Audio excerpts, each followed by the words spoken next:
We got our local duck, Seagull. I don't know why, but he just hangs out here all the time. I don't know where he goes at night, but he's always here on the water. If there's daylight, he's out on the dock or hanging out over by the ducks.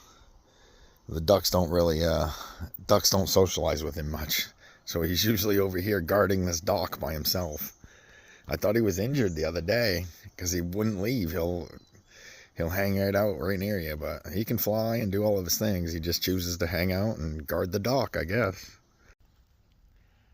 Talk about jealousy. Isn't that funny? Seagull owns the dock. Mr. Duck doesn't like it when we come over and hang out and talk to him. That's pretty funny.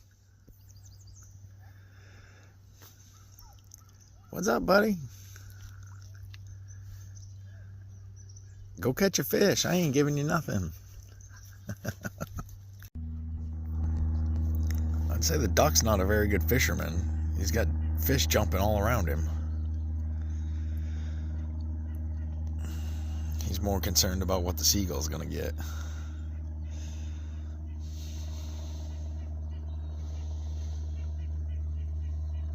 I'm guessing ducks don't eat very many bigger fish. They probably just eat them little ones. He keeps going up to the rocks over here and digging his beak underneath. I don't know if he's eating algae or what. He's awful jealous of this guy, though. He's definitely jealous.